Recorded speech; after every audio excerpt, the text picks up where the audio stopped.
Hello, good afternoon. Welcome back to the second event of today. Our panel is governing digital transition, global partnership for inclusive, free and open internet. My name is Ivar Tallo and I'm the moderator for this session. I'm sorry a little bit about my voice. 2 weeks ago, COVID-19 ravaged my lungs and I lost 75% of them. So it's a little bit difficult to breathe, but I'm doing okay. And I would like to dedicate this session just to the technology that allows us, even in this situation, to move forward and voice our concerns and see if we can go on with the free and open internet. So just a couple of things about myself and about the session. I'm a digital dinosaur. I've participating in such events for the last 25 years, since European Commissioner Martin Bangemann initiated Stockholm Challenge in mid-1990s.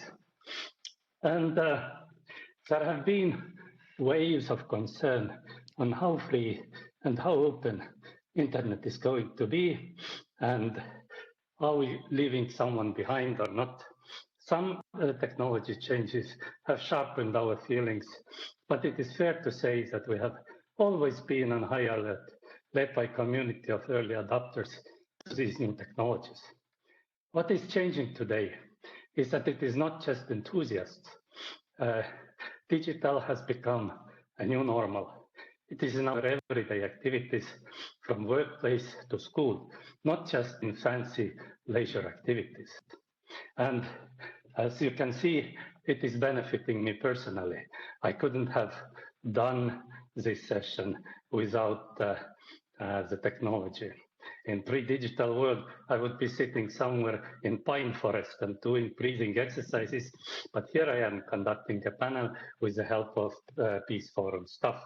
It is empowering and it is liberating. So let me dedicate our session to having this possibility for all of us.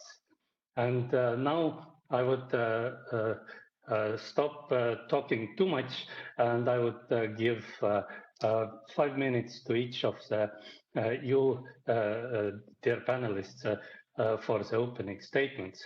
And I would like to start with Commissioner Jutta Urpilainen, who would present the challenges from the European Commission side. And Commissioner Urpilainen is exactly the person to do that. It is her task in the Commission, and as a Finnish social democrat, I think she's very suitable for the role, both in terms of digital as well as inclusiveness, because Finland is well known for its digital advancements as well as for the inclusive society. So please, Commissioner Jutta Urpilainen, the floor is yours. Thank you very much, Ivar, and speed recovery to you. It's good to have you with us today, and also my other colleagues, ladies and gentlemen. I'm very delighted to be here today at the Paris Peace Forum. As we all know, the pandemic has exposed how vital digitalization is. It is the driving force of our future. Yet, 2.2 billion people below the age of 25 still do not have access to internet at home. Expanding internet access is vital to ensure all children and young people can stay connected and are offered equal opportunities. But as people, countries and economies are starting to depend on it, it will be crucial to safeguard some of the basic principles of more digitalized society. Like societies need to trust their governments and institutions, we need to ensure trust in digital tools, processes, and governance. How can we achieve it? For this and for the EU, shaping the digital transition is a political priority, a make it or break it issue. We are guided by human-centric approach, replicating the values of the physical world, openness and freedom, sustainability and inclusivity, youth empowerment, gender equality, and of course, respect for human rights. Pandemic has also highlighted the risks of digital transition. Online censorship, surveillance, and the persecution of individuals and human rights defenders for their online behavior has unfortunately increased. Defending an open and free internet is vital. We need a multi-stakeholder approach to global digital governance, local digital governance, and increasing digital skills. Dear friends, the European Union's response to tackle the digital divide globally will be released in a few days in our global gateway communications. It will support digital trusted connectivity with the aim of ensuring the open and free internet we all strive for. Our investments will go hand in hand with policies which support competition, innovation, and balancing the free flow of data with data sovereignty. We will ensure that all our infrastructure investments will meet state-of-the-art security standards as well as protocols. These elements will constitute the European way to digital connectivity. With these remarks, I'm very much looking forward to the rest of this extremely timely panel. Thank you. Thank you very much.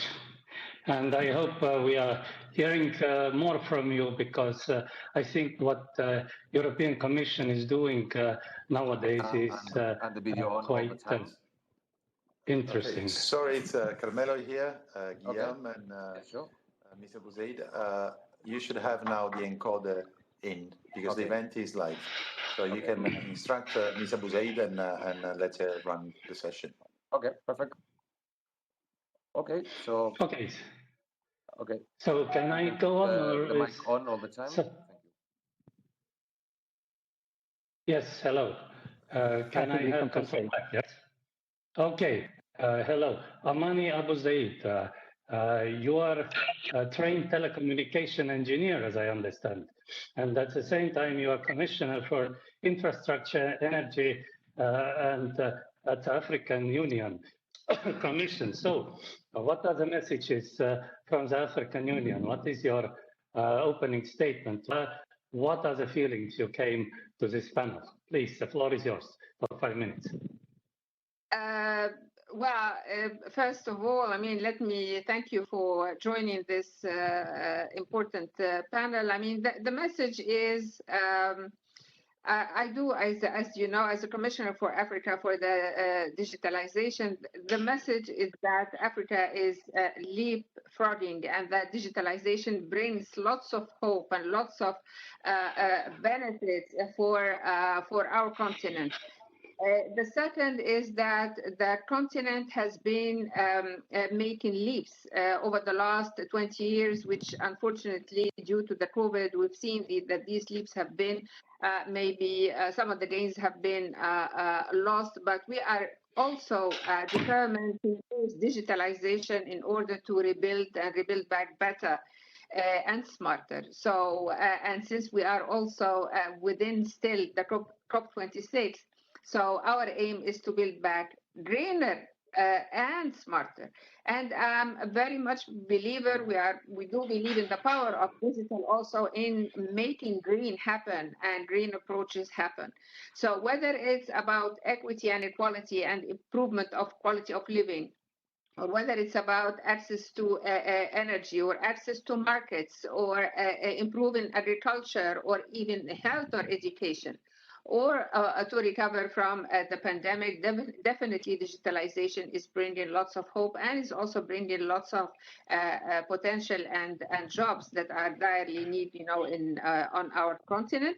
For that, the African Union has devised a strategy for the continent for the digital transformation. That was last year, and this year we have been doing lots of work on the data framework for the continent to ensure that there is a consistent and interoperable and favorable data content and data safeguard for Africa, but also on the digital ID. You know that Africa also the identification is important, not only for people to recognize themselves, but also for transactions and to ensure, that the economies are embracing the changes that are happening, especially when it comes to inter-African trade and other opportunities that are happening. We are also developing further the sectoral strategies for e-government, e-health, and e-agriculture, in addition to what we've done before on the e-commerce, knowing the potential, again, of digital to these sectors that are becoming, well, for some it's the new norm. For us, it's almost the only norm because, again, digital is coming to there is no legacy, as we say. I mean, for most African communities, there is no legacy, so we can afford really to make that leap and to take that leap. So our message is that is one of hope, is one of also belief in the power of technology and of digitalization, but at the same time, we are putting lots of emphasis on the issue of security, cybersecurity, and the data and the privacy that, again, they go together.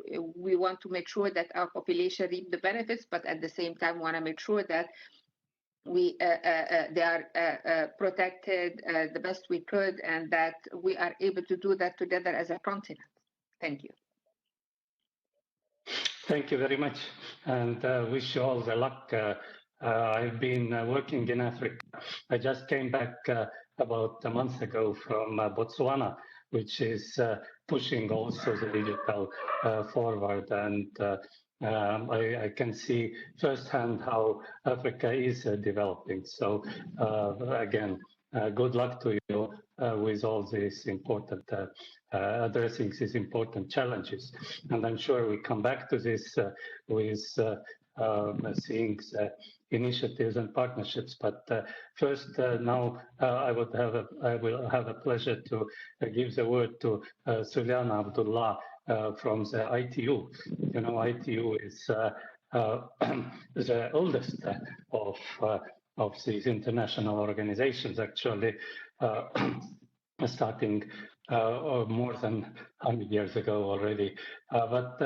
Well, it is dealing with the issue that is very modern, and it has been dealing with it for a long time. And so what would be the messages, these opening messages from ITU?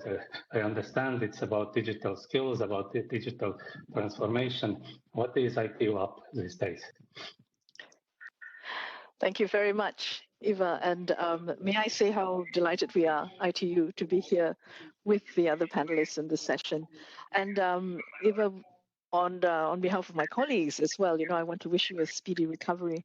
It's very inspiring to see you in this session, despite the difficulties that you have. Well, going back to what you were saying, 1865 was when the ITU started. And actually, from day one, connectivity has been our major goal, and in a way, it's been a major challenge. And we definitely have some major challenges ahead. definitely towards an inclusive, open, and free internet. Now, you've said yourself in your opening remarks that we've seen how quickly the pandemic has reset the dial on the need for connectivity, as you mentioned. And for the handful of countries around the world with quality or ubiquitous and affordable broadband, digital is already the new normal. But for the rest of humanity, which struggles with connectivity that is too costly, too slow, too unreliable, too difficult to access, or simply put, non-existent, it's a very different story. And that means our first challenge really is access. We need to find new ways to accelerate our efforts to bridge that connectivity divide and bring those who are not yet online as fast as we can. In a post-COVID world, the pledge world leaders made back in 2015 to leave no one behind now also needs to mean leaving no one offline. And part of the access problem is clearly an infrastructure problem. Last year, ITU partnered with Saudi Arabia to work out how much investment would be needed to get all adults who are digitally excluded online by 2030. We came up with the figure of $428 billion US. Now, finding those funds to push networks out to remote areas where the cost of connecting each additional user can be up to 5 times higher than connecting urban dwellers is going to demand innovative financing strategies. We can't expect governments who are cash-strapped and still reeling from the worst pandemic in a century to simply foot the bill. Nor can we expect that network operators and telcos will just build out networks where there is no business case. So we're going to need new models and, more importantly, new partnerships. But just getting people within reach of a network signal still won't be enough to solve the digital inclusion problem. We need to drive adoption of digital services, which in itself represents a major challenge of its own. How do we reach people and communities where literacy is an issue, where reliable access to electricity is an issue, where the ability to pay for services is an issue, and where people have no digital skills to start with and have no idea of how the internet may improve their lives? And this is where we need innovative regulation to address issues like affordability, which is a major hurdle to internet uptake.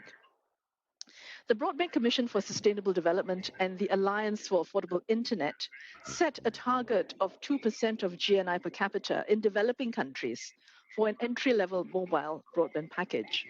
And right now, only 52 out of the 97 developing countries analyzed by the ITU have achieved that affordability, that target. And in worst cases, the cost of getting online can be as high as 20% of monthly income.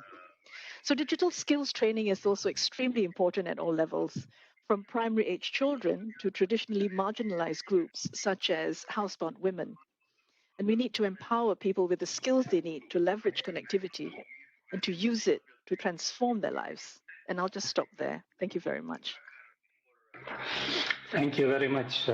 Very good to hear that ITU is going on as it is, and I understand Saudi has been also quite a long time a very active member, and I used to be actually advisor for Amadou Touré for a while when he was the Secretary General, so knowing a little bit of that side too.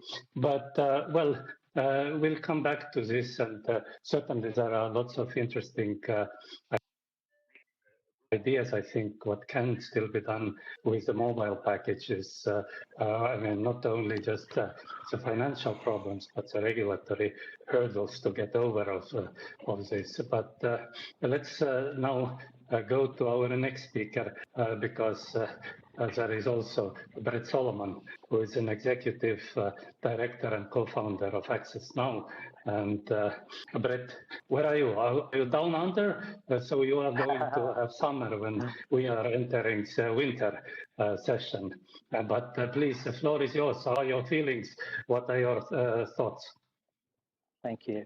I'm actually at the Paris Peace Forum in Paris, but I am Australian, so it's kind of a little conflicted. It's my first kind of trip out of the out of the country to a place where there's like hundreds of others, most people wearing masks, which is great. But I'm here at the Paris Peace Forum, and it's very exciting outside. There's lots of buzz, and I think Macron and Kamala Harris are about to join the main stage, which will be exciting. Look, I'm super thrilled to be here on this panel. You know, the topic of international cooperation around the future of digital is really near and dear to our heart, or to my heart. As you mentioned, I'm the Executive Director of Access Now. And I look at like who's on this panel when we have a representative from the Commissioner from the African Union and also from the European Commission and the ITU. And I think it goes to show just how important international cooperation is right now in terms of the current operation of the internet, but also, of course, the future. And to see such commitment to connectivity right now is obviously central. We've all experienced, of course, this rapid digitalization as a result of the pandemic, but you know, what does it mean for those people who are still disconnected? And I think that's really, we've shone a light onto those people's experience of this like digital divide, but of course just the everyday exclusion. So yeah, I mean, I would say that, you know, having been in this space for some time now, it's interesting to see this recommitment to connectivity and making sure that, you know, that very large number, which is close to 50% of the population still offline. I want to reiterate or to underline that it's not just a number, it's actually made up of different groups, and it's often the marginalized who are still disconnected. So, you know, it's the rural, it's the poor, it's from minority groups, it's women, it's representatives of the LGBT community. I think that we need to understand it in terms of those subgroups, and I look forward to further commitments from the ITU and also from the European Union. This Gateway Initiative is excellent, and of course all of the proposals and initiatives are from the African Union.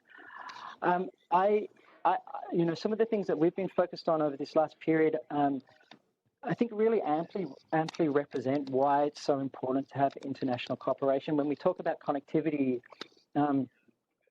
you know, it's really important to talk about shutdowns.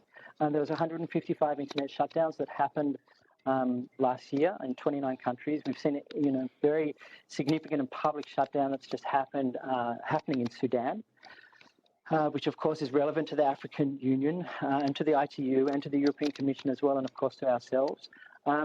You know, we've started to see the way in which the international institutions have actually recognised now that an internet shutdown is a violation of international law. We had statements now from the G7, again representing the importance of international cooperation and on connectivity, but also on intentional disruptions of the network.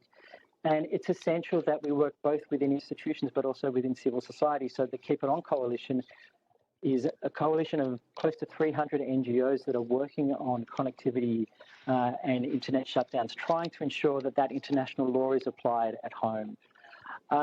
The second issue, which has also been touched on, which I think is important to think about, is this issue around biometrics and identity. Again, we've seen the rollout from Kenya to Jamaica.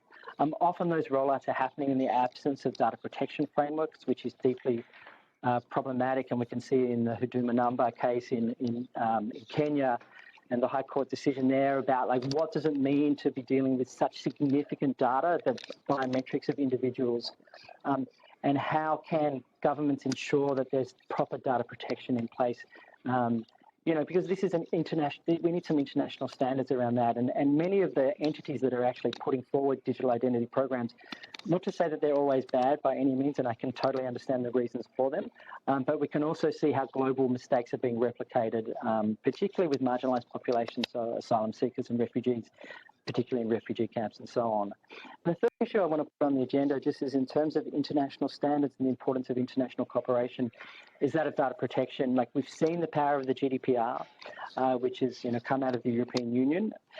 There's many new proposals before the European Union as we speak, including the DSA and the DMA. But we can see the way in which it's important now to have global standards that can get applied nationally. I'm not saying that there's one size fits all, but I do think that it's important that we think about how data protection standards can be applied particularly when we're dealing with such important issues like biometrics, as I mentioned. And the last thing I want to say, just before I hand over, is just the primacy of human rights. I think when we talk about connectivity and we talk about international cooperation, we have to ensure that human rights are at the centre. That means the right to freedom of expression, opinion, association, privacy, but also now all the other rights beyond just the civil and political rights, like the right to healthcare, the right to education, the right to a sustainable livelihood. So I'll leave it there, but I just want to underline the importance and primacy of human rights, particularly as we sit here at the Paris Peace Forum and we think more broadly about the end of World War I. It's being signified today on 11/11, but also what does this new generation have to look forward to? And this next generation of, half the world's population that are entering the internet, that they enter an internet that's open and interoperable, and it's rights respecting as opposed to securitized, militarized, and fractured. So, thank you. Thank you very much, Brett. Very interesting thoughts, and I think we can go from here back to Commissioner Urpilainen, if it is possible. I mean, those ideas of having Europe and European standards, which European Union has worked out over the many years, like EIDAS, which is setting the standards on digital identity, or data protection standards that Europe is promulgating. And I think they are really universal. It is not just something that should be and is in the Europe alone, but it could be and should be much wider. And what I have noticed over the last couple of years with the new Commission and with the work is that while before these digital developments were somewhat separate, then now they are put more and more into the general international cooperation and development policy. And I would like to hear from our Commissioner, maybe to tell, is it really this kind of conscious policy that you are pursuing, and what do you think are going to be the next step? Are we going to sort of shamelessly say that, well, these are actually good things, and why don't you try? We will be happy because we have worked out with 28, well, now 27 nations these norms, and they probably will be quite good for you also. Thank you. Thanks a lot, and thanks for the great interventions. I have to admit that, of course, I mean, tackling the challenges related to an open and free internet is a big task. And when it comes to also to promoting joint and common standards, I think we must definitely work together. We have to work collectively. And that's why we created this new way of working, the new concept, Team Europe. But of course, that's not enough. It's not enough that we work as a Team Europe. We need to work as a Team Global. And when it comes to the future activities, I already mentioned that the European Commission is actually adopting the new Global Gateway communication.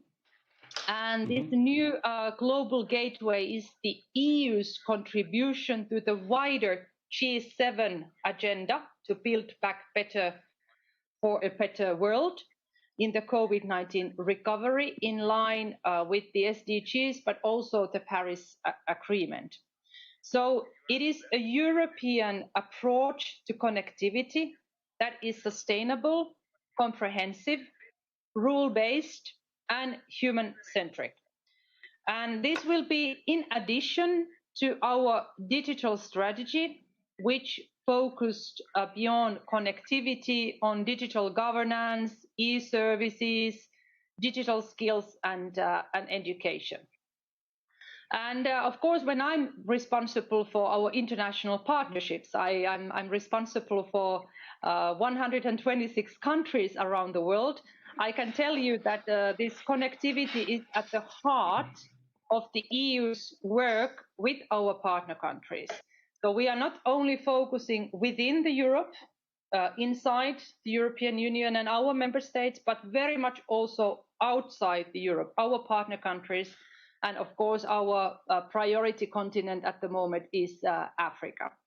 So this global gateway will enhance, sustainable connectivity investments and services around the world in accordance with the principles of transparency and environmental and social standards. And our idea is, of course, to mobilize, public resources, but also private resources. So we try to also work together with the private sector, because we know that in order to, provide access to free internet around the world, we need to also get more private investments to our partner countries. So our public resources are not enough. We also need to work together with the private sector. So this is something which is very timely at the moment from the EU perspective, and we hope that we are able to adopt this new communication in the coming days. Okay, thank you very much. And how is it, Madam Amani, I will say it, from the African Union perspective, you heard that the European Commission says you are our priority target. Are you waiting for this global gateway to solve some of your access problems, or are they already kind of solved? How is it going? I mean, yes, of course. I mean, we are working and making sure that we do have the opportunities that are being availed to us, and to ensure, that to maximize and leverage the partnerships that we are having. And we do have a fantastic and very strong partnership with Team Europe.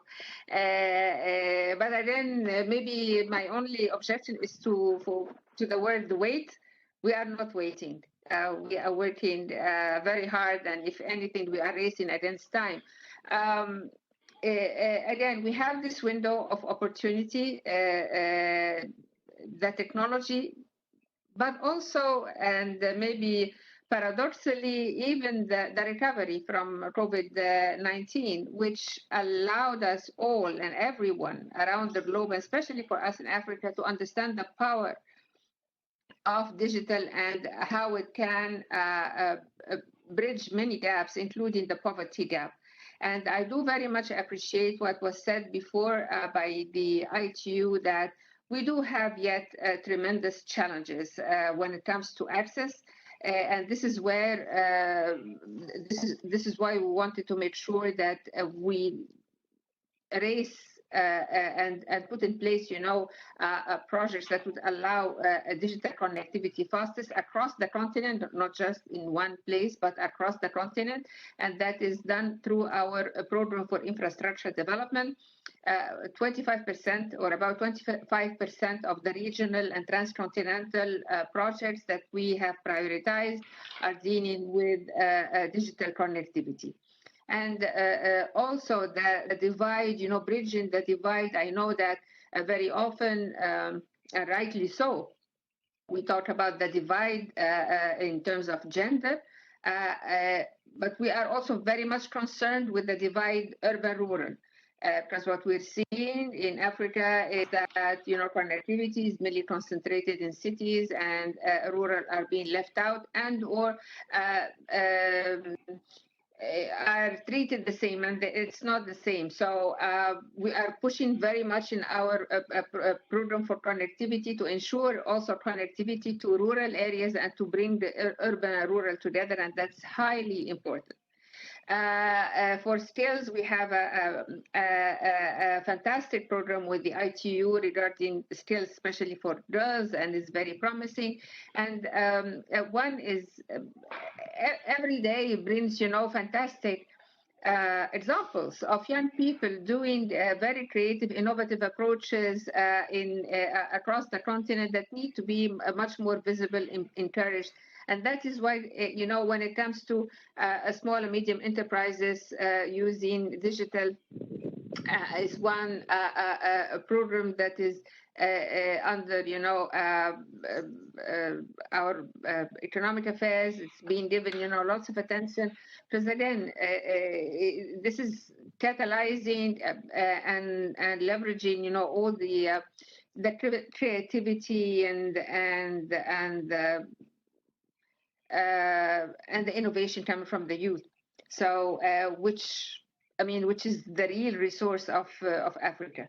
I want to bring the discussion again because it's not disconnected, and something that I have been insisting on throughout my interventions here at the COP26. I want to bring the discussion to energy, because if there is no energy, there is no digital. And people seem to forget that still more than half of the population in Africa do not have access to energy.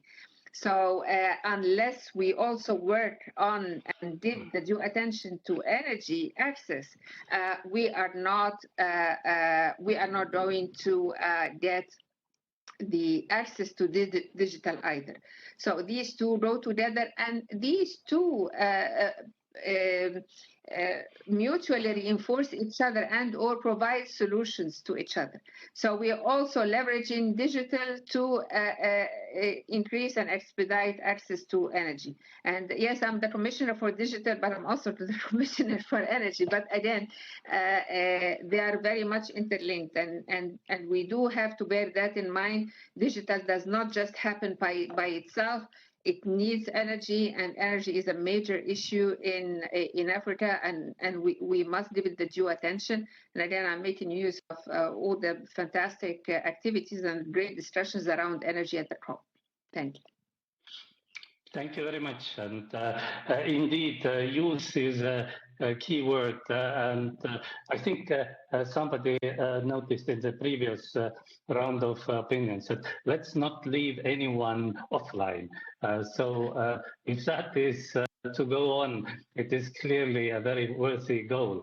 And just let me remind you, I mean, you've probably all heard about e-Estonia and our developments some 25 years ago. I mean, our philosophy, and I was one who designed this at the time, was that, okay, let's give people who want access, and then they will take care of the rest. And I mean, otherwise we are going into the question how much it costs and what else needs to be done. But let's just give the access, and the youth will take care. Believe me, I mean, it has happened in front of our eyes, and it will happen in Africa also.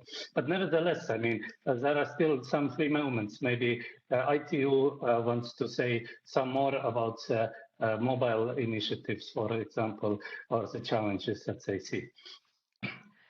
Thank you, Eva. Actually, I'm very struck by what the previous speakers have been mentioning, and that's about partnerships in connectivity, the need to work together. I mean, we all know that the bottom line is no one is going to be able to do this alone if we're going to connect the whole world. And at ITU, we believe that the key to bridging the global connectivity chasm has to be partnership. And that's why we've been steadily building multi-stakeholder partnerships in critical areas where market growth alone is not enough to get people online. And just to give you a few examples, we're partnering with UNICEF, Ericsson, Dubai Cares, and others on the ambitious GIGA initiative to connect all schools to the internet and every child to information, opportunity, and choice. We also partner with Cisco on our Digital Transformation Centers initiatives, and that's to bring digital skills to some of the world's most marginalized people. In our first 9 centers in 18 months, we were able to deliver training to more than 100,000 individuals, 65% of whom are low-income women. And we're ready to build phase 2 and to put more centers online. We're working with UAE to develop new digital innovation centers called iCodi, and that will offer resources to help stimulate digital entrepreneurship and build local digital ecosystems around the world. But getting closer to the ground, we're working with authorities in Niger to expand our Smart Villages project from the initial 2 pilot communities to a further 10 rural centers.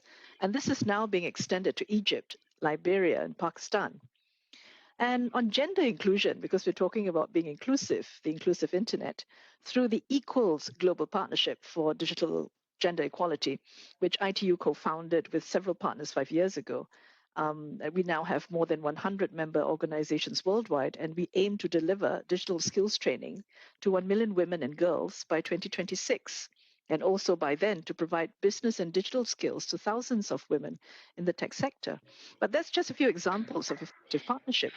But, you know, even with the fast pace of digitalization, and we've all been talking about this, we still need to move faster. And that's why in September, we launched the Partner to Connect Digital Coalition, or P2C, along with the opening of the high-level segment of the UN General Assembly.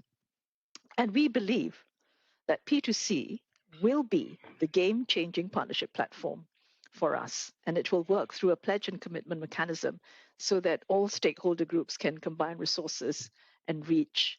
And we hope to catalyze the power of collaboration and cooperation on an unprecedented scale, fingers crossed, to deliver that digital breakthrough that we so urgently need. So, you know, it's our response to the call by the Broadband Commission for a new platform to support public-private financing of universal broadband, as well as the call in the UN SecGen's Our Common Agenda report, and for us to come together and work as a global family for the greater good of humanity. And Commissioner, you mentioned the SDGs. In this final decade of action to achieve the SDGs, all hands have to be on deck, and we have no choice but to pull out all the stops. Thank you, Eva. Okay. Thank you very much. And looking at times that is going cruelly to the end, but we still need a little bit more. We have still a little bit more time. So, Brett, you have been left the role of the watchdog, the one who is telling about the frightening prospects we should avoid also, because this is one part of this topic. Tell us some of it, and then we'll wrap up. I'll give everybody 30 seconds to say something nice to finish off, and then it will go over. So, Brett, what are the frightening things that we have to be looking at? I don't know why I always find myself in this position, but it is, you know, I think both are true. You know, the possibility of connectivity is, you know, it's unrivaled in human history. I think the opportunity for citizens to be able to do all the things that we've talked about, and the importance of the institutions who are here on the call to commit to connectivity is just so important. But it is true on the flip side that there are many warning signs along the way. We've identified them, you know, over these last 10 or 15 years. And, you know, a few of them just to mention is the one topic which is somewhat out of fashion, but still super important, which is the idea of net neutrality, is that connectivity is not just equal connectivity, the policy settings need to be in place to ensure that all data flows across the network equally. I'm very much supportive of public-private partnerships, but I think there needs to be a third P in there, which is people. You know, I think sometimes we forget that the internet is essentially a privatized space. And so we've seen what happens with entities like Facebook and Meta when they sit on top of the internet. What happens when you have privatized spaces? And how do you ensure that people's rights are protected within the context of that? And much of the internet, you know, from the radio towers to the submarine cables are owned by private entities. So it's essential that we have the third P in there, which is the people, to ensure that we're actually monitoring and watchdogging on that. And the third issue I just want to mention is that, you know, people are also very scared of connectivity right now. You know, the internet is not a safe space for a lot of people. In fact, it's a very dangerous space. You know, a lot of women, for instance, like will not be on Twitter because it's just too unsafe for them to partake and to participate. And I think that one of the things that we're seeing is this essential right to connect, but also an emerging right to disconnect as well. And what that means for people to be able to have the choice to be able to go offline, to be offline from the grid. You know, with pervasive surveillance, biometric identification in public spaces, you know, it does provide a significant threat to citizens. And I think when we think about connectivity, and we're super thrilled to hear all of the stuff that's, as I said, that's being proposed by the regional and global institutions that are here, it's essential that we do take a cautious approach. We need to move fast. There's no doubt about it. We owe it to the population that's offline.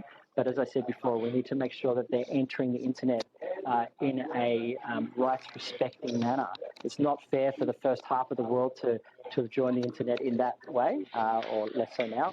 But for the rest of the population to not be able to join an internet in confidence that they have all of their rights at their disposal and that they can enjoy their rights offline as they do, or as they should do online. Okay, thank you very much, Brett. And you said the word meta also. I thought that can we avoid it or not? Well, if we would have another hour, I think we would have a very interesting discussion going on. And let me just tell you, just to sum up from my side, that it has been just a pleasure to talk to you, ladies and gentlemen. And let's hope we'll have sometime again possibility to exchange opinions. But it is a topic how to ensure inclusive, free and open internet from the day one, I think, and still going on. And we need to talk about it. And we have been doing it quite well. So any departing messages, any of you in no particular order, I don't want to superimpose myself here. Maybe I would just say that Africa has the opportunity to harness digital economy as a driver for growth and of innovation, making use of this vast resource that we are having, who are our youth, and also it provides at the same time fantastic opportunities for green and smart recovery. Yes, it is not overusing the word leapfrogging. I think it's a fantastic tool for leapfrogging. It has lots of challenges, and it has always been, it's never easy. So we are not, and we should not be daunted by the challenges. I mean, our work as public officials, and maybe I'm speaking to not to all the panel, but again, we are all partners in this public and private. It is our role to make sure that to remove the challenges and the hurdles, and to make sure that this is happening for our population. Thank you. Thank you. Now, Jutta? Perhaps. Well, perhaps I could go next. Yes. Sorry. Please, Commissioner, please. From my side, I think, one of the topics today has been this digital gap, which really divides us. And for me, it's a question of fighting inequalities. That's the reason why I became a politician nearly 20 years ago, to really fighting inequalities. And I'm very happy and delighted that the European Union is taking the leadership. We are also, as I explained you, publishing next week, hopefully, the new communication on connectivity. But we are also providing a lot of financing to digitalization, of course, mainly in Africa, which is our priority continent, but also elsewhere in the world. So fighting inequalities, that's I would say, the summarize of this discussion for me. Thank you very much. And so, ITU.